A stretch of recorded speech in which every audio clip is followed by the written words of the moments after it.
नमस्कार. काल आमच्या खांबेवाडी क्षेत्रामध्ये सीना नदीमध्ये काल पोलीस स्टेशनचे काही कर्मचारी विदाऊट युनिफॉर्म आले होते. तिथं काही शेतकरी काम करत होते. मी माझ्या शेतामध्ये म्हणजे 100 मीटरच्याच अंतरावर माझं क्षेत्र होतं. तिथं काहीतरी आवाज कालवा व्हायला लागला म्हणून मी पाहत होतो, तर बरेच तिथं गर्दी चालू होती म्हणून मी खाली गेलो. तर पोलीस स्टेशनचे काही कर्मचारी येऊन शेतकऱ्याकडनं 25,000 रुपयाची लाच घेत होते. हे विषय त्यांना मी तिथं सांगितलं की तुम्ही काय असं काय करू नका. हा विषय मिटला. मी गेल्यानंतर तिथनं लगेच म्हणजे त्यांना दमदाटी की कुणी बोलवलं, कुणी सांगितलं, आता हे विषय मिटणारच नाही, असे दमदाटी गरिबांवरती केली. आणि असे अनेक विषय करमाळा पोलीस स्टेशन विषय सध्याच्या परिस्थितीमध्ये तक्रार लोक देत आहेत. ह्याच्यावरती मला वाटतं की सगळ्यांनी लक्ष घालून जर घेतलं तर अनेक पुरावेशीर आणि अनेक लोक सामोरे येतील की ह्या गोष्टीला सांगण्यासाठी समोर येतील. माझी एवढी विनंती की आम्ही SP साहेबांना असेल किंवा DIG असेल किंवा जी ह्या महाराष्ट्राचे ज्यांच्याकडे पोलीस स्टेशनचं डिपार्टमेंट असतं, पोलीस प्रशासनाच्यावरती ज्यांचं नियंत्रण असतं, यांच्याकडे आम्ही जाऊन कागदपत्र व्यवहार करणार आहे की ह्या गोष्टीला लवकरात लवकर आळा घातला पाहिजे. सध्या आपण या ठिकाणी पत्रकार परिषद बोलवलेली आहे. कालचा आपण विषय सांगताय त्या अनुषंगाने तिथे पोलीस कर्मचारी आले होते. काय कामं त्यांच्या सरकारी कामामध्ये हस्तक्षेप केल्याबद्दल काय तसं काय आपल्यावर काय कारवाई करण्यात? मला पहिल्यांदाच कळलं. मला 353 हा गुन्हा माहीत होता की सरकारी कामात अडथळा असतो, पण लाच घेताना तरी पकडल्यावर 353 लागतो हा मला कालच विषय कळला. तिथं ॲक्च्युअल असं होतं की एक गरीब शेतकरी होता, त्याचं घरकुलाचं काम चाललं होतं. घराच्या खिडकीला फरशी बसवल्याला कच चालत नाही म्हणून त्यांनी वाळू तिथनं नेत होता कच त्या खिडकीसाठी. तर त्याला पोलिसांनी पकडलं. त्याला 25,000 रुपये त्यांनी मागितले. त्याच्याकडे 23,000 रुपये होते. त्याच्यावरून त्यांचा वादविवाद छिडला होता पैशांसाठी. आणि एकदम म्हणजे योगायोगच की मी त्या दिवशी आमच्या शेतीमध्ये तिथं आमचं काम चालू होतं, मी तिथं प्रेझेंट होतो त्या दिवशी. आणि मी तिथे गेल्यावरती हा विषय खरंच उघडकीस आला पुढे. नाही ते नदीतून वाळू करणं हा कायदेशीर गुन्हाच आहे. ऑब्विसली चुकीचं काय होतं नेमकं? त्या चुकीचं 25,000 रुपये घेणं होतं. ते पण महसूल खात्याने तो खरं गुन्हा दाखल केला पाहिजे. त्याच्यावरती ऑब्विसली त्या एक खडा चोरणं सुद्धा तो गुन्हाच आहे. महसूल खात्याने तिथं तलाटे असतील किंवा माननीय तहसीलदार साहेब असतील, यांनी ते कायदेशीर कारवाई करावं, ह्याच्यात आमचं काही दुमत नाही आहे. बरं, तुम्ही कारवाई करायला नाही आलाय, तुम्ही तिथं कॉम्प्रोमाइज करून 25,000 रुपये घ्यायसाठी आलाय. ती पण पोलीस आलेले, तलाटे किंवा महसूल खात्याचा एकही माणूस तिथं प्रेझेंट नव्हता. आणि जी पोलीस आले होते जर त्यांची इंटेन्शन खरंच क्लीन होते तर त्यांनी वर्दीमध्ये यायचं होतं ना. पोलिसाची गाडी घेऊन यायचं असतं. पोलीस पाटील आणायला पाहिजे होते सोबत.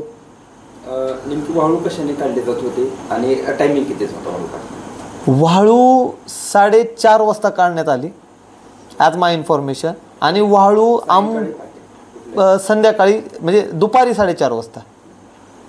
आणि वाळू हे अंबुजा सिमेंटच्या पोत्यामध्ये मोटरसायकलवर घेऊन चालले होते. ते पुन्हा दाखल झाला म्हणून समजलं. तुम्ही आता सांगितली माहिती दिली, तर त्यानंतर तुमच्याशी काय चौकशीसाठी वगैरे संपर्क झाला? नाही, माझ्यावरती 353 गुन्हा दाखल झाला हा मला एक थर्ड पर्सनकडनं कळलं, जे आउट ऑफ तालुका आहेत. ते माझे फ्रेंड ऑफ फ्रेंड होते. ते पण म्हणजे पोलीस रिलेटेड होते. आणि त्यांनी मला असं कॉल केला की असं काय झालं आहे का तुमच्यावर 353? म्हणलं मला काय कल्पना नाही आहे म्हणलं. मग परत मला सांगितलं आलं. मग मी चौकशी केल्यानंतर कळलं की माझ्यावरती सरकारी कामात अडथळा म्हणून माझ्यावर गुन्हा दाखल करण्यात आला. बघा, रात्री ज्यावेळेस हा सर्व प्रकार झाला त्यावेळेस करमाळा पोलीस स्टेशन येथे आपण उपस्थित होता. त्यावेळेस हा सर्व कुठेतरी विषय मिटलाय अशा प्रकारे काय ते सांगण्यात आलं होतं. त्यावेळेस तिथून आपण काढता पाय घेतला होता? नाही, ॲज अ सोशल वर्कर म्हणून हो का, मी हजारो 353 माझ्यावर घ्यायला तयार आहे. ना ते वाळूचा व्यवसाय माझा आहे, ना मी वाळूचा व्यवसाय माझ्या आयुष्यात कधी केला आहे, ना माझ्या फॅमिलीवरती कोणताच आजपर्यंतचा 2 नंबरचा व्यवसाय केलेला गुन्हा दाखल झालेला आहे. आम्ही याच्यात कोणत्याच बाबतीत कधीच नसतो. दुसरी गोष्ट, पोलीस स्टेशनला गेल्यानंतर माझी एकच प्रामाणिक मागणी होती की तुम्ही मोठे मोठे टिपर रस्त्याने जाता, ह्यांना दुर्लक्षित करता. आज काय गावातनं इतके टिपर जात आहेत की गावातले रस्ते गायब झालेले आहेत, पण तिथे एकदाही पोलीस जात नाहीत. पोलिसांना जर फोन लावून सांगितलं की आज गावामध्ये इथं टिपर आहेत वाळू जाते, तर संबंधित माणसाचा फोन त्या टिपर जी चालवतोय, जो ठेका चालवतोय, त्याला फोन देऊन दमदाटी केल्या जाते. मी माझ्यावरती काल रात्री मी त्यांच्याजवळ पोलीस स्टेशनला ह्या विषयावर चर्चा झाली. मध्यस्थी माणसं येऊन म्हणायला लागले की परत होणार नाही. मी सांगितलं की जी घेतलेले पैसे ती रक्कम त्यांना परत देण्यात यावी आणि इथनं पुढं असं काही घटना घडू नये. तो विषय तिथं कॉम्प्रोमाइज झाला. कोणीतरी रात्रीच्या विषयावरती चर्चा केली, कुठल्या वरिष्ठ पातळीवरून त्यांचं काहीतरी चर्चा झाली आणि त्यांना हे लक्षात आलं की ही गोष्ट अंगलट येणार आहे. का की ना तिथं महसूल खात्याचा काय इंटरफेअर होता ना, ह्यांचा कुठं ग्रीन बुकमध्ये ह्यांची नोंद केली होती की ही तिथं छापा मारायला जाणार आहे. ह्या सगळ्या गोष्टी अंगलट येतात. झालेली घटना दुपारच्या 4:30 वाजता आहे आणि माझ्यावरती 353 हा पहाटेच्या 3:30-4 वाजता दाखल झाला आहे. म्हणजे ह्याच्यामध्ये डिफरन्स 12 तासाचा झालेला आहे. मग ह्याच्यात जर माझ्यावरती 353 होतोय तर माझ्यासाठी नाही ना झालं. आणि तिथं जो बिचारा वाळू काढतो होता तो शेतकरी आहे, तो काय वाळूवाला नाही आहे. त्याची घरची परिस्थिती बघितली, तो घरकुलात घर बांधतोय, ही त्याची परिस्थिती आहे. ह्याचा पण विचार केला पाहिजे ना. ज्यावेळेस हा प्रकार झाला, तुम्ही सांगताय की नदीमध्ये तो प्रकार झाला, त्यानंतर तुम्ही वरिष्ठ पोलिसांचे काही संपर्क साधला होता का? खाली जे कोण कर्मचारी होते किंवा काय? नाही, ॲज अ प्रामाणिक मी तसा कोणाशी संपर्क साधला नाही. पण मला माहीत होतं की ही बाउन्स बॅक करू शकतात त्या गोष्टीवर, म्हणून मी तिथं पत्रकाराला बोलवून घेतलं होतं. तिथं अँटी करप्शन ब्युरो जे असतं त्यांचे तालुक्यासाठी मला वाटतं 3 सदस्य नोंद केलेले असतील. त्यातल्या 1 सदस्यांना मी तिथं बोलवलेलं होतं. अनेक नदीमध्ये शेतकऱ्यांचे मोटर्स असतात, अनेक लोक तिथं त्या काम करत होते, ते सुद्धा तिथं जमा झालेले होते आणि ह्याचे व्हिडिओ प्रूफ सगळे आहेत. या संदर्भात तुम्ही तहसीलदार वगैरे यांना कोणाला? माननीय तहसीलदार मॅडमला आम्ही तिथेच संपर्क केला. जेव्हा संबंधित अधिकाऱ्याला लक्षात आलं, पोलीस अधिकाऱ्याला लक्षात आलं की हा विषय आता अंगलट यायला लागला आणि मॉब जास्त व्हायला लागला, तर अंगलट येऊ नये म्हणून कायद्याच्या चौकटीत बसवण्यासाठी त्यांनी तलाट्यांना कॉल केला. तलाटे त्यांची ड्युटी करण्यासाठी तिथं आला, पण ॲज एक झुकतं माप द्यायचं म्हणून त्यांनी सांगितलं की मला 4 वाजताच फोन आला होता. मी म्हणलं की गुन्हा घडतोय 4:30ला, तुझा 4ला कसं काय फोन येऊ शकतो की हा व्यक्ती तर 4ला नदीत आहे आणि तुला 4:30ला नदीत आणि तू 4लाच तिथं येतोय. मग त्याने मला नाही आम्हाला 5:30 वाजता फोन आला, 1 तास उशिरा फोन आला. त्यांनी कबुली केली. मी म्हणलं तू त्यांच्यावरती हे कर, किती पोते घेतले पंचनामा पूर्ण कर, त्याच्यामध्ये आमचं दुमत नाही. पंचनाम्याची बोजा काय असेल ती सुद्धा बोजा त्या शेतकऱ्यावर चढव, त्याच्याबद्दल पण दुमत नाही. पण 1 पोत्यासाठी 25,000 रुपये जर लाच घेणं ही कितपर्यंत योग्य आहे? तहसीलदार मॅडमला तुम्ही बोलले का संदर्भात? तहसीलदार मॅडमला आम्ही ऑन द स्पॉट बोललो. तहसीलदार मॅडमशी जेव्हा मी चर्चा करत होतो, तहसीलदार मॅडमने सांगितलं की आम्ही तर गुन्हा दाखल करणार ह्या विषयावरती. मग मी त्यांना म्हणलं की मॅडम हे गुन्हा दाखल करत असताना तुम्ही करणं हे योग्य आहे, पण पोलीस स्टेशननी करणं हे नाही. म्हणले पोलीस स्टेशन आम्हाला कोणत्याच गोष्टीत माहिती देत नाही, परस्पर आमची तिथं जाऊन ते लाच घेतं आणि त्याची बदनामी ही महसूल खात्याची होती, असं मॅडमने स्पष्ट वक्तव्य केलं. त्या वक्तव्याचं रेकॉर्ड पण आहे. ते वक्तव्य करताना अनेक लोक तिथं साक्षीदार पण होते आणि हा कॉल स्पीकरवर होता. म्हणजे मॅडमने स्पष्ट वक्तव्य केलं आणि त्यांचं कामात त्यांनी लॉयलिटी पूर्णपणे दाखवली होती. नाही, ते हे जे सगळा घटनाक्रम आहे ह्याच्यात काय राजकीय षडयंत्र आहे असं काय वाटतंय का तुम्हाला? म्हणजे शेतकऱ्याविषयी का माझ्याविषयी? पूर्ण एकूण जे घटनाक्रम आहे, म्हणजे वाळूच्या बाबतीत जे करमाळा पूर्ण जिल्ह्यातच पालकमंत्र्यांनी सगळ्यांना सूचित केलेलं आहे की बेकायदा वाळू कुठेही चालून जाऊ नका. आमदार साहेबांनी त्याबाबत जिल्हाधिकाऱ्यांना पत्र दिलेलं आहे आणि अशा स्थितीत वाळू काढली जात होती आणि त्याच्यावर तुम्ही हस्तक्षेप केला. त्याच्यात मग राजकीय काय षडयंत्र आहे का? 1 पोतं वाळू काढण्यासाठी मला नाही वाटत कोणतं राजकीय ह्याच्यात विषय असू शकतो, पण 1 पोतं वाळू काढल्यानंतर 353 दाखल होऊ शकतो. त्याच्यासाठी एवढी पोलीस टीम आपदू शकते. परत तुम्हाला तातडीने लगेच तलाठी तिथं येऊ शकतो. तर ही मला वाटतं काहीतरी अदृश्य शक्ती ह्याच्यात असू शकते कुठली तरी. एका माजी आमदाराच्या मुलावरती 353 दाखल करणं म्हणजे वाटते तेवढी सहज आणि ही गोष्ट नाही आहे. या गोष्टीकडे तुम्ही म्हणजे कसं पाहता येत नेमकं? म्हणजे फक्त प्रशासन त्यांच्या ह्याच्यावरती एवढी कारवाई करेल असं वाटतं का तुम्हाला? हवा एक राजकीय नेत्याचा मुलगा म्हणून जर तुम्ही सांगत असाल तर ही म्हणजे असंभव गोष्ट वाटते लोकांच्या दृष्टीने. म्हणजे ही ट्रूथ फॅक्ट आहे. आज आमच्या घरामध्ये किंवा कुटुंबामध्ये जनतेने जवळपास 40-50 वर्ष आम्हाला ह्या तालुक्याची सेवा करण्यासाठी आमदारकी आमच्या ह्याच्यात दिलेली, पण आजपर्यंत आम्ही त्या पॉवरचा कधी मिसयूज केला नाही. वास्तविक पाहता घडलेल्या घटनेपासून मी फक्त 100 मीटरच्या अंतरावर माझं स्वतःचं शेत आहे आणि मी एक खूप चांगला शेतकरी समजतो स्वतःला. मी शेतीही करत होतो. योगायोग त्या दिवशी मी तिथे शेती करत असताना तिथले युवक जमा झाले होते. ही पाहण्यासाठी मी खाली गेलो होतो. आणि जर तो माणूस प्रोफेशनल वाळू चोर असलाच असता तर कदाचित त्यांनी ही चोरी रात्री केली असती आणि किमान मोठा टिपर नाही तर ट्रॉली तरी नेली असते. एक अंबुजा सिमेंटचं पोतं घेऊन जर घरासाठी वाळू घेऊन गेला असता तर मला नाही वाटत की एवढा मोठा विषय होता. आणि त्याच्यासाठी 25,000 देणं पण एवढं योग्य गोष्ट नाही आहे. त्याच्यानंतर आपली पुढचा निर्णय काय असणार? हा, आता नाही, माझ्यावर 353 झाला आहे. मी आता ते सांगतोय की जेवढे पोलिसांनी प्रामाणिकपणे म्हणजे 4:30ला जो गुन्हा दाखल घटना घडत होती आणि 4:40-42 मिनिटांनी तिथं हजर झाले, तसंच मला 353 माझ्या दाखवले तर तेवढंच क्विकनेस येऊन मला सुद्धा त्यांनी अटक करून पोलीस स्टेशनला न्यावं, जे करून कमीत कमी ह्या विषयाला जास्त वाचा फुटेल. ह्या करमाळ तालुक्यातले अनेक लोक आहेत की त्यांचे गुन्हेसुद्धा आपल्या करमाळ पोलीस स्टेशनमध्ये दाखल होत नाहीत. आणि गुन्हे म्हणजे काय, हाणमारीचे केवळ साधे गुन्हे नाहीत, 376 सारखे गुन्हे, जे बलात्कारचा गुन्हा असतो, 326चा गुन्हा असेल जो गंभीर हाणमार असेल, 307 कितीतरी आपल्या करमाळ तालुक्यात. मी शर्यत लावून सांगतो, 2025 मध्ये आत्ताच्या ह्या चालू महिन्यापर्यंत तुम्ही माझ्यापाशी यादी काढून द्या की 307 गुन्हे किती दाखल झाले, 307 गुन्हे झालेले दाखल किती व्यक्ती आजपर्यंत आपल्या करमाळ पोलीस स्टेशनने पकडलेले तेवढे सांगा. आणि जर एकही त्याच्यातला जर त्यांनी प्रामाणिकपणे काम केलं असेल, 307चे आरोपी सापडत नाही, तर पोलीस स्टेशनने असा एखादा फरमान काढू द्या की 307चा एक कैदी पकडा, आम्ही त्याला ₹1,00,000 देऊ, किंवा एकाच दिवशी जर सगळे गुन्हेगार पकडून दिले तर आम्ही ₹1,00,00,000 देऊ. मी श्युरिटी आहे की मी ₹1,00,00,000 बक्षीस जिंकेल त्यातलं. स्वतः काय पोलीस स्टेशनला हजर होणार असं काय आहे? नाही, मी इथंच आहे. मी करमाळा माझं शंभूराजे जगताप संपर्क कार्यालयामध्ये मी इथं असणार आहे. त्यांनी मला इथनं अटक करून दे. मी तिथं गेलो तर मी समर्पण केल्याने होईल ना, मग पोलिसांचं ह्याच्यात काम दिसून येणार नाही. कमीत कमी इथं तरी त्यांचं काम दिसलं पाहिजे की ते मला अटक करायला आलेले. आणि मला काही दुःख नाही, कैलासवासी नामदेव जगताप हे स्वातंत्र्य सैनिक होते. मला आनंद आहे की माझ्यावरती जनतेची सेवा करताना 353 दाखला, असे अनेक 353 माझ्या दाखल इथं मी एवढी प्रार्थना करतो. दुसरा हा वाळूचाच विषय आहे म्हणून तुम्हाला दुसरा एक प्रश्न असा आहे की म्हणजे सध्या प्रधानमंत्री आवास योजनेतून सरकारने 5 लाख घरं मंजूर केलेले आहेत राज्यात आणि इकडं वाळूचा प्रश्न गंभीर आहे. ह्याच्यासाठी काय तुम्ही सरकारला सूचित करतायत का किंवा काय बोलणार आहेत का? ॲज एक सोशल वर्कर म्हणून मी तहसील मॅडमला विचारलं. तहसीलदार मॅडमने आम्हाला पॉझिटिव्हली सांगितलं की आम्ही वाळू देतो, त्यांनी रॉयल्टी भरली पाहिजे. पण ठीक आहे, त्यांनी रॉयल्टी नाही घेतली ही त्यांची खूप मोठी चूक आहे. पण एक मी अजून परत नमूद करतोय की त्याला त्याच्या घराची खिडकीला मागं वाळू चिटकवायची, ती फरशी चिटकवण्यासाठी 1 पोतं वाळू घेतलेली.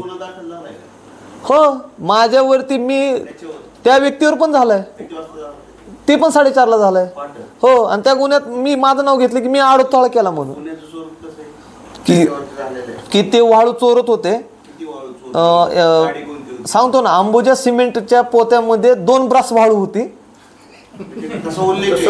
नाही, तसं त्यांनी ट्रॉयली केली अंबुजा सिमेंटची, त्या पोत्याची ट्रॉयली दाखवली, त्याला ट्रॅक्टर दाखवलाय, ट्रॅक्टरच्या त्याच्यामध्ये त्यांनी ते सिमेंट. बरं, ह्याच्यात बेस्ट पार्ट सांगतो की त्या पोत्यांचे आम्ही फोटो सुद्धा काढलेले.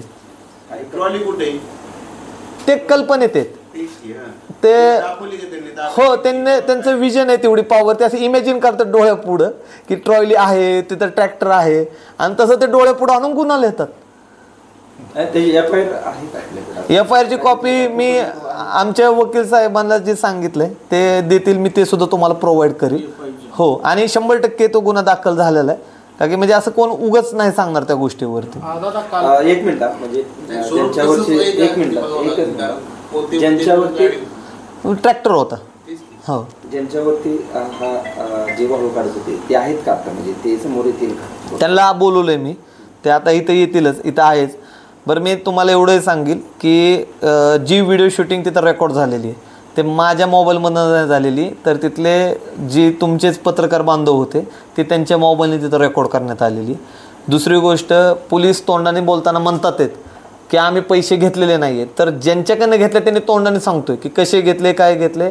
आज आता प्रूफ एक इनोसंट आणि सिव्हिल पर्सन म्हणून मी सांगतो की मी जर आज एखाद्या मेडिकलमधनं असू दे किंवा कोणत्या मोठ्या दुकानातनं जरी असू दे, सोन्याचं दुकान सोडलं तर 1000-10,000 रुपयाचं सामान घेतलं तरी मला ओरिजिनल पावती भेटत नाही. मग पोलीस स्टेशन काय आम्ही लाच घेतोय म्हणून तुला मी एक वेगळी पावती देतोय किंवा प्रूफ. त्याचा मोबाईल त्यांनी सांगितलं, लाच घेताना मोबाईल दुसऱ्या कर्मचाऱ्यापाशी द्याला, त्याला लांब घेऊन गेले तिकडनं, एक 100-150 फुटावरती लांब घेऊन गेले. आणि ह्यांनी वाद खरा छिडला, 25,000 मागितले ते, ह्यांनी भीतीपोटी 23,000 रुपये होते ते दिले. त्याच्यावरनं वाद छिडत गेला तो. आणि त्या कालव्यावरनं मी तिथं आलो ना, मला तिथं बोलवलं गेलं होतं. परत मी का आलो म्हणून तो वाद जास्त छिडत गेला तिथं. आणि ह्याच्या आधी पण मी अजून एकदा नमूद करून देतोय, बाळेवाडीमध्ये एक माणसाने घराचं टॉयलेट बांधण्यासाठी, बाथरूम बांधण्यासाठी, बाथरूमपासून वाळू तिथनं उचललेली, त्याचं अंतर फक्त 10 फूट आहे. 10 फुटाच्या अंतरानं वाळू उठून त्याचंच बाथरूम बांधत होता. त्याच्याकडनं 1 लाख रुपये घेतलेले. तो विषय सुद्धा आलेला, खूप विषय तो गाजलेला. कारण मग पोलीस स्टेशनला काही दलाल असतात जी मिटवायचे कामं करतात, त्यांच्या थ्रू तो मिटता गेला. पण आदरणीय जयवंतराव जगताप साहेबांपाशी तो विषय गेला. ज्या 1 लाख रुपयाचा नोटांचा बंडल घेतला होता तोच 1 लाख रुपयाचा बंडल परत त्या शेतकऱ्यांना ते परत द्यायला लागला. पण ही विषय प्रत्येक वेळेस ॲज अ पॉलिटिशियन किंवा ॲज अ सोशल वर्कर म्हणून आम्ही सोडू शकत नाही. असे अनेक विषय किती लोक आमच्यापर्यंत पोहोचू शकत नाही. माझी एवढीच तरमळे, आम्ही ना कोणता राजकीय माणूस म्हणून त्याच्यात इंटरफिअरन्स करणार आहे. जिथं चोरी घडती तिथं घडतं. पहिली भूमिका आमची हीच असते की जर चुकीचं आहे तर ते चुकीचंच आहे. पण तुम्ही एखाद्या ह्याच्यावरून एवढी मोठी लाच, करमाळा शहरामध्ये तालुक्यामध्ये जेवढे पण भंगारचे दुकान आहेत, आजपर्यंत कोणत्याच भंगार दुकानवाल्याला प्रॉब्लेम नव्हते. पोलीस स्टेशननी भंगारवाल्यांपासून हप्ते गोळा करायला लागले. आणि ही मी ओपनली सांगतो का की त्यांच्यापाशी काहीतरी ट्रॅक्टर, तुम्हाला सांगतो गाडीची जुनी रिम आलेली असते, ट्रॅक्टरचा टायर पडलेला असतो, मग तो चोरीचाच का? माझ्या ट्रॅक्टरचा जुना टायर जर मी तिथं विकला तर ह्याची पावती माझ्याकडे असते का जुन्या टायरची विकलेली? असं कुठेतरी त्यांना त्या कायद्याच्या कजाटीत पकडायचं चौकटीमध्ये आणि त्रास द्यायचा. 23 दिलेले त्यांनी महागार दिले का नाही आता तुम्ही त्या व्यक्तीलाच विचारा, माझ्यापेक्षा सांगण्यापेक्षा. हा, आता तुमच्याशी चर्चा करतील, तुम्ही बैठ घ्या त्यांची. नाही 23 घेऊन मिटला नव्हता, 23 परत द्या नाही तर मिटणार नाही, ही भूमिका माझी होती. त्याचे 23 घेतलेले परत द्या नाहीतर ते मिटणार नाही. ह्याच्यामुळे हा वाद खरं चिडत केला. आणि त्यांना हा राग होता की मला का ह्याच्यात त्यांनी इन्व्हॉल्व केलं. बरं, एक घरकुल बांधणाऱ्या साधारण माणसाकडनं जर तुम्ही 25-23 हजार रुपये घेता की त्याची महिना 6 महिन्याची पट्टी असते, शेतात काम करून घेतात, तर हे कुठपर्यंत योग्य आहे? आणि पोलीस स्टेशनला मी तुमच्या पुढे अनेक लोक उभा करील. माझी विनंती राहील की त्या लोकांची पर्सनली बाईट घ्या. इथं मी काही लोक बोलवलेले आहेत की त्यांचा छळ किती प्रमाणात होतोय. करमाळा पोलीस स्टेशनला गुन्हे दाखल करायला सुद्धा पैसे घेतले जातात. दाखल करून आपसात मिटला असेल NC, त्याचे सुद्धा पैसे घेतले जातात. माझ्यावर दाखल झाली मला अटक होऊ नये ह्याच्यासाठी सुद्धा पैसे घेतले जातात.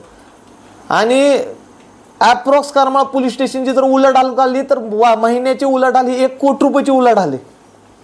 छोटं उदाहरण सांगतो, ह्याचं प्रूफ नाही आहे पण सगळे सांगतील की हे खरं आहे का खोटं आहे. आपल्या करमाळा तालुक्यामध्ये पोंदोडी गावामध्ये एक भयंकर असा 302 मर्डर झाला होता, हत्याकांड झाला होता. आणि त्याच्या एका महिलेचे तुकडे केले होते. त्या हत्याकांडमध्ये जवळपास 50 लाख रुपयाची तुम्हाला सांगतो लाच पुढच्या माणसाकडे घेण्यात आली की हा गुन्हा वेगळ्या पद्धतीने दाखवण्यासाठी. स्वतः आपल्या करमाळ्याचे PI आदरणीय गुगे साहेबांच्या बंधूवरती 302चा गुन्हा दाखल आहे. ह्या गोष्टीची सुद्धा चर्चा झाली पाहिजे. आणि आजपर्यंत एवढा करप्शन ह्या करमाळा तालुक्याने कधीच पाहिलं नव्हतं, जी एवढ्या 1.5 वर्षात पाहत आहेत. मला एवढ्या वर्षामध्ये इतक्या लोकांचे फोन येतात, कधी कधी आम्हाला वाईट वाटते की आम्ही त्याची मदत करू शकत नाही. ही ॲक्च्युअल फॅक्ट आहे. आपण सर्वजणांनी, मी विनंती करेल, मी आता इथं महिला पण एक आलेल्या आहेत ज्यांनी, त्यांची सुद्धा तुम्ही बाईट घ्या, त्यांचे मालक हित आहे, त्या संबंधित व्यक्ती आहे आणि उगाच वरचेवर बोललेलं नाही आहे. त्या महिलांना बोलवता प्लीज. 112ला कॉल केला होता त्यांनी, एमर्जन्सी हेल्पलाईन नंबर जो पोलीस स्टेशनचा आहे 112, त्याच्यावरती कॉल केला. त्याला येऊन द्या प्लीज जरा. 112वरती कॉल केल्यानंतर करमाळा पोलीस स्टेशनची गाडी तिथं गेली. त्या महिलेवरती अत्याचार झाला, छेडछाडीचा त्यांचा विषयही करण्यात आला. काकू या इकडे या तुम्ही, मी सरकतोय. ह्यांचा 112 कॉल करून गाडी तिथं आली, संबंधित व्यक्ती पुढं होते गुन्हेगार. पोलीस स्टेशनने ह्यांना उत्तर दिलं की आम्हाला एवढेच काम आहेत का? करमाळा पोलीस स्टेशनला ही गेले, किती वेळ झाला तुम्ही? 2-3 तास झालं. 10:30. आता आम्ही आलोय 8ला आणि ती काय म्हणतात तिथं गुन्हा दाखल करा. आता त्यांनी सांगितलं तू गुन्हा दाखल करा, तर हे गुन्हागार आहे काय म्हणतात किंवा इथं असला गुन्हा दाखल करता येत नाही, तुम्हाला आम्हाला विचारावं लागेल आणि मग गुन्हा दाखल करावा लागेल. नाहीतर मग म्हणलं साधी एनशी देतो. आणि म्हणलं थांबतो 11 वाजेपर्यंत थांबतो, पण गुन्हा दाखल करून द्या. ते म्हणता येत नाही, दारू पिणारा असा गुन्हा दाखलच करता येत नाही आम्हाला. मग तुम्ही हात धरून वाढलेला असो, नाहीतर तिने काही म्हणलं. बोरगावमध्ये छत्रपती शिवाजी महाराजांची जयंती साजरा करण्यात आली. शेवटची आरती होती. मिरवणूकमध्ये 10-5 मिनिट पुढं मागं होत असतात. आरतीसाठी सगळ्या समितीने रिक्वेस्ट केली की आरती होईल, तुम्ही साऊंड सिस्टीमवर तर आम्हाला आरती करायची. त्यांना मला तुमच्या माहितीसाठी सांगतो 25,000 रुपये त्यांना मागणी केली. अजून एक विषय सांगतो, मध्ये ऑनलाईन गुन्हा दाखल केला, फोनपेवरनंच काहीतरी फ्रॉड झाला, मित्रात फ्रॉड झाला, ओळखीचे होते ते. परत त्यांनी गुन्हा दाखल केला, ऑनलाईन गुन्हा दाखल झाला सायबर क्राईमकडे. सायबर क्राईमने सांगितलं नियरेस्ट पोलीस स्टेशनला व्हिजिट करा, नियरेस्ट पोलीस स्टेशन तुम्हाला याचे सहकार्य करेल. हिथले कर्मचारी, त्याला लिखी अर्ज दिला, मी PI गुगेनला लिखी अर्ज दिलेला आहे, त्यांनी मला त्याची पोच दिली नाही आहे. आणि जर ती ह्या विषयावरती नाकारत असतील तर त्यांच्या रूममध्ये कॅमेरा आहे, ते कॅमेऱ्याची चेकिंग व्हावी की मी त्यांना हा अर्ज दिला आहे का नाही म्हणून. मी त्यांना पोच मागितली, त्यांनी पोच दिली नाही. बरं ती पोच देत मागत होतो त्याच टायमाला एक तुम्हाला सांगतो, मिरगव्हाणचे एक व्यक्ती आले होते आणि साड्याचे व्यक्ती आले असते. तुम्ही ह्याच्यात एक नमूद करा की साडे ह्या गावामध्ये दर 15 दिवसाला एक मोठी चोरी होती. तर त्या माणसाने सांगितले की साहेब माझा गुन्हा दाखल करण्यात आला नाही. तर की तुझा काय गुन्हा आहे? पोलीस स्टेशनचं काम आहे का? आमचंच काम असतं का? पोलिस काय एवढंच बघणार आहेत का? अरे मग पोलिस काय बघणार आहेत? ठीक आहे, मला माहिती की अनेक जागेवरचे हप्ते गोळा करायचे असतात म्हणून प्रशासन लोडमध्ये त्यांचं, पण ठीक आहे ना, एक दिवस हप्ता नका गोळा करू. तिथली इमानदारी सोडून इथं दाखवा ना. मिरगव्हाणमध्ये एका व्यक्तीची मोटरसायकल चोरी गेली. मी साहेबांना रिक्वेस्ट केली की साहेब त्याची मोटरसायकल चोरीला गेली, कृपया करून आपण त्याचा गुन्हा दाखल करावा. पोलीस स्टेशनला एवढेच काम आहेत का? मला त्या माणसाला बोलतात आहेत, तुला कळत नाही का हँडल लॉक करायचं, फोर्क लॉक टाकायचं. आणि तो माणसाला मी समोर आणील. आणि वास्तविक पाहता त्या माणसाची माझी ओळख नव्हती. तो पोलीस साहेबाला तिथं बोलत होता, मी तिथं बसलेलो होतो, मी ॲज अ सिंपती म्हणून त्यांच्या वतीने बोललो. मग मी त्या माणसाला म्हणलो की तू म्हणताना म्हणून बाबा की इन्शुरन्ससाठी कमीत कमी मला FIR द्या. तर त्यालाच उलटं विचारलं, कवाची मोटरसायकल 2000, मग आहे का तुझा इन्शुरन्स? असेल का नक्की? ते मला असेल नसेल लगेच चेक करतो, मला इन्शुरन्स नाही निघलं बघू. मग अरे ही कोणती भाषा आहे?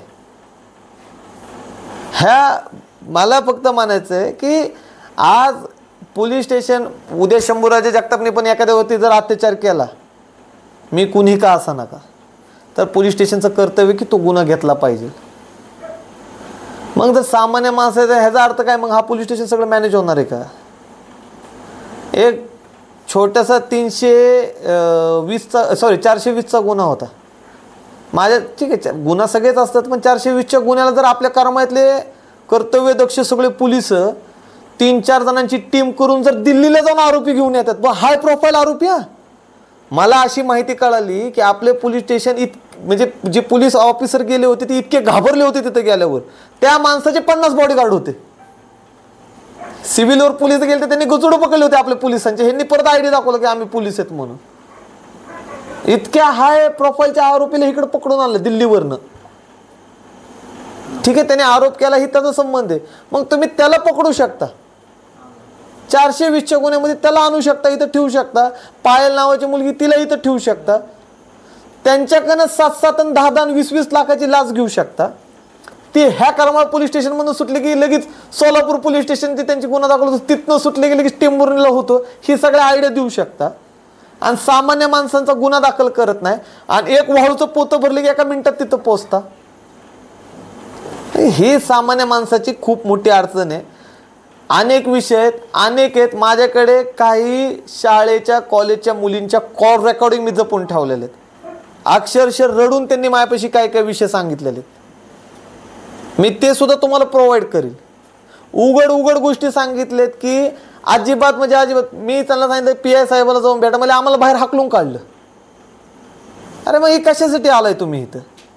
बरं, ह्याच्या आधी पण अनेक PI होतेच ना, अनेक PIंसोबत राजकीय मतभेद होत राहतात, दोन गटातटाचे विषय असतात, काही गुन्ह्यावर मतभेद होतात, पण ह्याचा अर्थ कधी PIवर कोण राग ठरत नाही. ह्याचा पण गुन्हा घ्या, त्याचा पण गुन्हा घ्या, चालत राहतं. पण हा विषय असा आहे की मी कुणाचाच गुन्हा घेणार नाही, घेतला तर पैसे घेऊन करणार आहे. आणि माझ्यावर जो 353 दाखल झालेला आहे, मी परत एकदा त्याचं सांगतो की मी खूप आनंदी आहे की 353 लाच पकडताना होत असेल ना, तर असे अनेक 353 माझ्यावरती दाखल व्हावेत. आणि ह्याची सुद्धा सगळ्यांनी नोंद घ्यावी की मला खरंच माहीत नव्हतं. उद्या तुम्ही पण पेपरला जाहिरात किंवा एखादी चांगली न्यूज द्या की नवीन नियम आलेला आहे.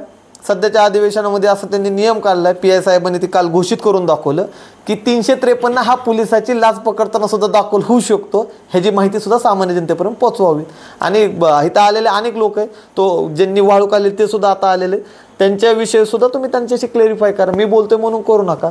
आणि तुम्ही जी ही व्हिडिओ तुमच्या मला यूट्यूब ह्याच्यावर अपलोड होणार आहेत, मी बघणारे जेवढे पण ह्या करमाळा तालुक्यातले किंवा जनता जेवढे पण लोक आहेत, तुम्ही तुमच्या कमेंट सेक्शनमध्ये सांगा की तुमचे काय काय घटना तुम्हाला सगळ्या खाली येतील. मी सगळ्यांपाशी पोचू शकलो नाही, मी तुम्हाला 100-50 किस्से सांगेल जी माझ्यापाशी लोक आलेले, पण असे अनेक किस्से आहेत की तुमच्या समोर येईल. ह्यांचा पण विषय घ्या, ह्यांनाही विचारू शकता तुम्ही. तुमचं दादा आता आपण अनेक घटना सांगितल्या, त्या अनुषंगाने करमाळ्यातील जनतेला म्हणजे अशा प्रकारचे जे काय घटना होतात त्याबाबत काय आव्हान कराल किंवा तुमचे संपर्क साधण्याबाबत काय आव्हान कराल? माझं एकच म्हणणं आहे की सगळ्यांनी एकजूट होऊन पोलीस स्टेशन विरुद्ध आवाज उचलला पाहिजे. का की जर आज आवाज नाही उचलला तर उद्या आपल्या घरात घुसून सुद्धा दरोडे केल्यानंतर ही दरोडेखोरांकडनं पैसे घेऊन आपणच त्यांना मारून घरात किडनॅप केलं होतं असे सुद्धा गुन्हे दाखल करायला बसलेले. म्हणून माझ्या जेवढे पण करमाळा तालुक्यातले लोक आहेत की जी पीडित आहेत, त्यांना अनेक लोक आहेत की ते करमाळा पोलीस स्टेशनला गुन्हा दाखल करण्यासाठी महिना येऊन तिथं वाट पाहतात आहेत. त्यांच्यासोबत होणारे अन्याय, त्यांच्यासोबत होणाऱ्या घटना ही कुणीच ऐकून घेत नाही आहे. ह्याच्यासाठी सगळ्यांनी एकजूट येणाऱ्या पुढच्या आठवड्यात मी 100% माननीय SP साहेबांना भेटेन किंवा SP साहेब असे किंवा वरिष्ठ अधिकाऱ्यांना जिथपर्यंत मला जाता येईल तिथपर्यंत मी जाऊन ह्या गोष्टीवरती शहानिशा करून तक्रार द्यायचा प्रयत्न करणार आहे की आमच्या विषय झाला त्याच्यावरती तुम्ही शहानिशा करा, नेमकं झालं आहे काय आणि आमच्यावरती गुन्हा खोटा दाखल होतोच कसं काय. माझ्यावरती सोडा तर अनेक लोकांवरती सुद्धा हे गुन्हे कसं काय खोटे दाखल होऊ शकतात. एखाद्याचं आयुष्याच्यात वाटोळ होऊ शकतं, सामान्य माणसाचं करिअर बाद होऊ शकतं. हे बोलतोय म्हणून आठवलं. आता एक छोटीशी गोष्ट सांगतो. मला वाटतं आपण काय नॉन क्रिमिनल दाखला असतो ना एअरपोर्टसाठी आणि नोकरीसाठी, नॉन क्रिमिनलचा दाखला घेण्यासाठी सुद्धा 2000 रुपये घेतले जातात आपल्या करमाळा पोलीस स्टेशनकडनं. आणि जर कायदेशीर तर तो द्यायच लागतो जर गुन्हा नसेल. जर कायदेशीर घ्यायचं तर मग 7-8 दिवस तुम्ही हेलपाटे मारायचे. आणि कोणत्याच माणसाची एवढी पेशन्स लेवल नसते, त्याला एअरपोर्टचे बाकीचे सगळे कामं करते असतात, कुठंतरी जायचं असतं, तो 2000 रुपये देतो. माझ्या एका जवळच्या मित्राने मला सांगितलं, राव मला तुम्ही फोन करून सुद्धा आमच्याकडून 2000 घेतात. म्हणलं बाळा 2000 घेतात हीच तुझ्याकडनं मला आज कळालं आहे. म्हणलं ही प्रोसेस आहे. आणि जो त्याच्याकडून 2000 घेतो तो एक युवक असतो, तो कुठेतरी नोकरी जातो. म्हणजे पहिलाच त्याला भ्रष्टाचार कसा होतो हीच आपण सगळ्यात आधी व्ह्यू देतोय. म्हणून 100% मी SP साहेबांकडे जाईल. आणि जो PIला आमच्या करमाळा तालुक्यातले प्रश्न सोडवायला नको आहे ना, तो PI तर आम्हाला ह्या करमाळा तालुक्यात नको आहे. आपल्या काय आंदोलनाची काय भूमिका? 100% असणार आहे. 100% भूमिका असणार आहे. लोकसहभाग ह्याच्यात जर आला आणि लोक उठाव जर लोकांची इच्छा असणार आहे तर लोकांसाठी माझा वैयक्तिक ह्याच्यात काहीच हेतू नाही ना. माझा मी कोणती एकही तक्रार आजपर्यंत पोलीस स्टेशनला घेऊन गेलो नाही. योगायोगली तशी कोणत्या माझ्यावरती वेळ पण आली नाही की मी पोलीस स्टेशनला तक्रार द्यावी. पण जर लोकसहभाग आणि लोक उठाव ह्याच्यात असेल तर सगळ्यात पुढं ही शंभूराजे जगताप तिथं असेल. मग चाहे कोणताही गुन्हा असेल ती माझ्या अंगलट मी घ्यायला तयार आहे. बाबा नेमकं काय तुमचं नाव काय, गाव काय, काय विषय काय झाला तुमचा? माझं नाव रामपूर मारुती पवार, सोगाव. आमचं दीर असं दुपारी 2 वाजता दारू पिऊन आलाय आणि हाताला धरून असं आरडाओरडा झाल्यावर हाताला धरून असं घरात ओढत होता. आणि सासू आमची मध्ये आली म्हणून हा सासूचा पण हात पिरगळा. मग आमचा आवाज ऐकून ही रानात गेलेलं महागारी आलं. त्यांना पण असं हाणायला काठी घेऊन धावत होता. मग त्यावेळेस आम्ही मागच्या वेळेसच पोलीस स्टेशनला आलो. त्यावेळेस त्यांनी सांगितलं तुम्हाला जर अडचण आली तर तुम्ही 112ला फोन करा. मग ही पोलीस तिथं आल्यावर म्हणले आम्ही अशा अवस्थेत त्यांना नेऊ शकत नाही, म्हणजे पिऊन पडलेलं होतं ना ती. मग ती त्यांची गाडी तिथनं आल्यावर परत ही सुधीत आल्यावर पण अनेक परत काठी घेऊन आमच्या अंगावर आलं. मग आम्ही इकडं करमाळ्याला आलो. इथं आल्यावर ही म्हणले आम्ही असला गुन्हा नाहीत घेत. मग नुसती शिवेगाळ केली म्हणून त्यांनी नोंदून घेतले की तुमच्या हाताला धरलंय असं जबरदस्तीने ओढतोय असं नाही घेतलं. किती वाजता आलो सांगा ना, किती वाजेपर्यंत? 8:30 वाजता आलोय आम्ही इथं. आता किती वाजले? कधीच्या 11:30? आता 10:30 वाजले. आत्ताच्या 8:30ला आलो आम्ही इथं पोलीस. सायंकाळी. हा. रात्री झालोय 8:30 वाजता. 10:30 वाजेपर्यंत थांबलो तरी बरं, आपल्या लॉ मध्ये तरतूद आहे साहेब, महिलांचा कोणताही गुन्हा असेल तर तो तातडीने घेतला पाहिजे. 112ला कधी फोन केला? 3 वाजता. पोलीस किती वेळात आले? 112 एक तासात आले. 1 तासात आले. गाडी आली होती? हो. तर ते म्हणजे गाडी घेऊन आली जाणार पण नाही. आम्हाला काहीच करता येत नाही म्हणजे हे पेलेलं आहे त्याच्यामुळं.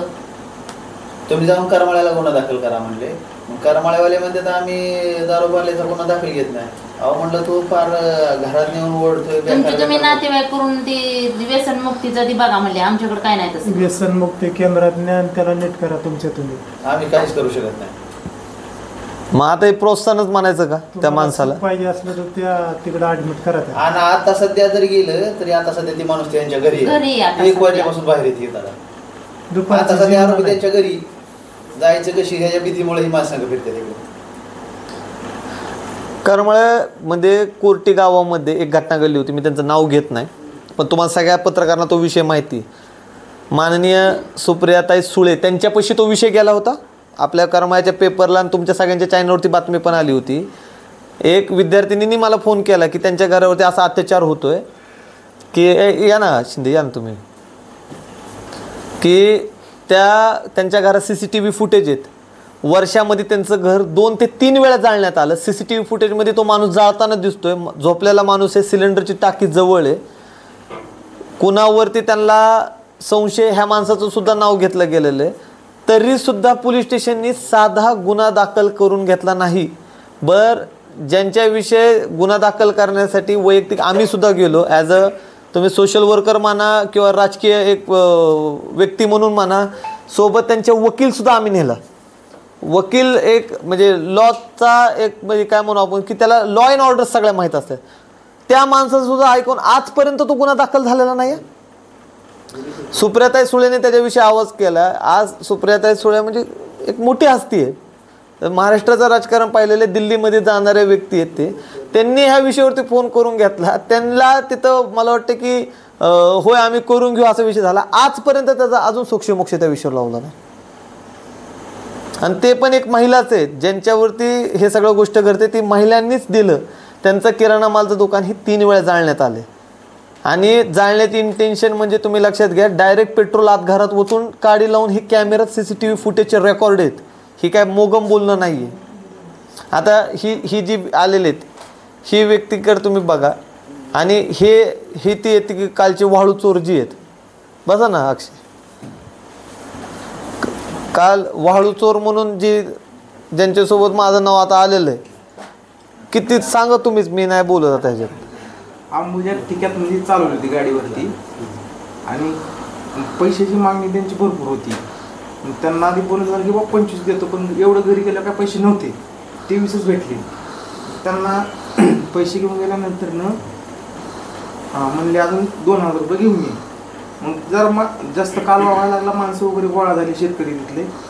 मग दादा तिथे 100 मीटरवरती होते वरती.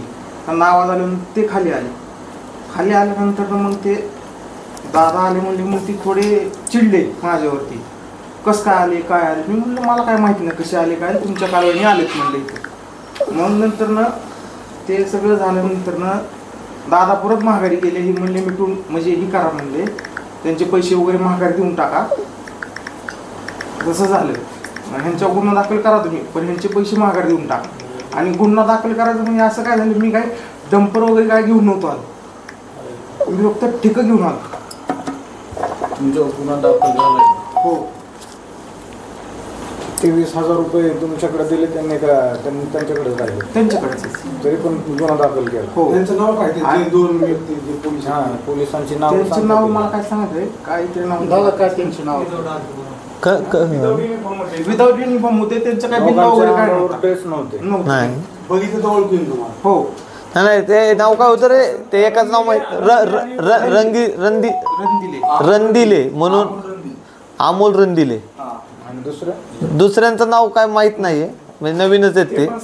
पैसे घेऊन त्यांनी कालवा कालवा जाऊन पलीकडच्या दारात गेले झाडीमध्ये. त्यांनी कुठं ठेवले पण आम्ही परत गेलो बघायला तिथं, पण पैसे काय सापडले नाही तिथं.